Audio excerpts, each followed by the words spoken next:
Petit rappel sur le matériel. J'ai mon coupon de tissu avec, là j'ai dessiné un arrondi pour faire soit une encolure, soit le bas d'un vêtement, enfin comme vous voulez. Le bas d'un vêtement ce sera plutôt dans l'autre sens. Mais c'est un tissu où l'endroit et l'envers se repèrent facilement, ce sera plus facile pour la caméra. Ensuite, j'ai du biais tout prêt, mais qui fait 4 cm. Si je le mets sur mon tapis, une fois ouvert, il fait 4 cm. Honnêtement, j'ai besoin que de 3 cm, sinon je trouve que ça fait des épaisseurs supplémentaires qui ne sont pas nécessaires. Mais vous pouvez le laisser comme ça, ou recouper d'un côté toute la dernière pliure. À vous de voir. Là, je vais le laisser pour vous montrer comment ça se passe. Alors, je vais installer mon biais. J'ai l'endroit de mon tissu, l'endroit du biais, qui est cette partie-là. Je vais poser au bord, simplement. Et je vais le maintenir. Soit des épingles, soit des petites pinces. C'est au choix, comme vous voulez. Ça n'a pas d'importance. Faites avec ce qui vous semble le plus simple pour vous.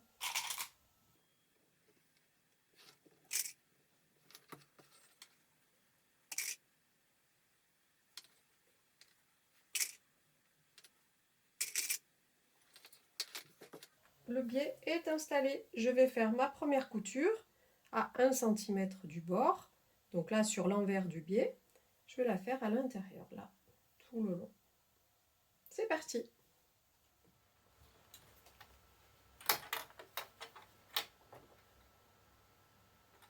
Je démarre, le pli est à peu près à 1 cm, c'est parfait. Je passe au point droit.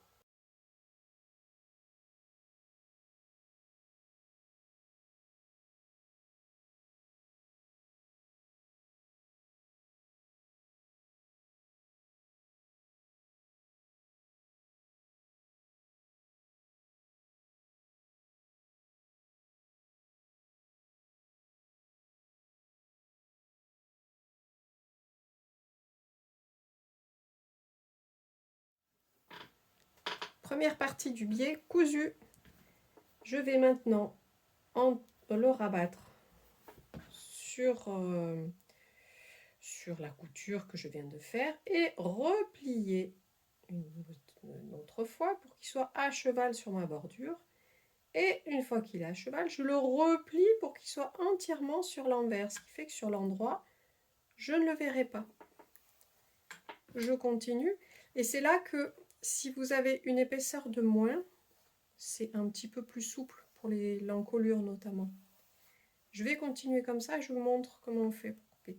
Donc je rabats le biais une première fois et je retourne tout sur l'envers.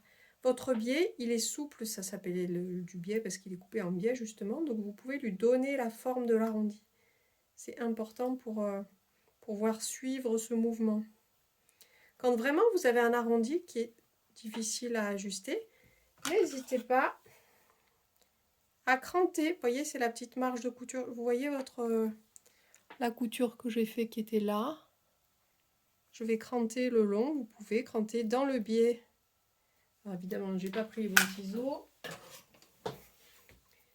Les vrais ciseaux, ça marche mieux. Vous crantez en coupant le biais et votre tissu. Vous faites des petits triangles, hein, comme d'habitude pour cranter. Voilà, et c'est plus souple. Alors, je mets mon biais à cheval et je retourne le tout sur l'envers. Et je maintiens. Voilà, ça c'est la version que je n'ai pas coupée. Vous avez les 4 cm d'épaisseur de biais. Sur le bout, je vais couper le dernier centimètre là. Celui où il était déjà plié. Je vais le couper.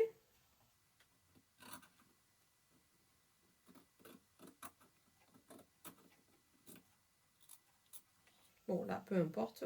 Hop. J'ai enlevé donc 1 cm. Mon biais ne faisait plus que 3. La partie qui était cousue. Et là, donc, je continue. Je mets mon biais à cheval et je le replie sur l'envers. Ce qui fait que la bordure que je viens de couper, qui a cru ici, elle sera cachée de toute façon au fond. Donc, ça fait simplement une épaisseur de moins et ça fait une encolure un tout petit peu plus souple.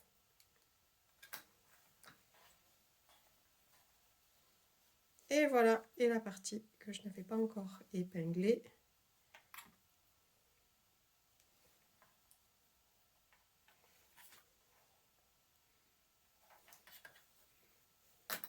J'ai donc mon encolure qui est prête.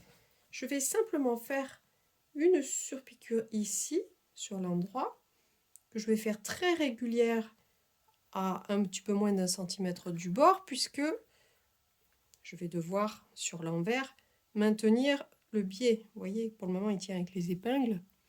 Mais l'idée, c'est de faire, avec la surpiqûre, de maintenir ce biais. Si c'est plus simple pour vous, pour être sûr de bien coincer le biais, vous pouvez le faire sur l'envers. Et vous réglez sur la bordure ici. Comme ça, vous êtes sûr qu'il tient. Si vous êtes à l'aise, vous faites sur l'endroit. À vous de voir, c'est parti. J'ai choisi d'aligner le bord de mon tissu sur le devant avec le bord du pied de biche. Et je vais simplement décaler mon aiguille pour arriver au bord du biais. C'est parti.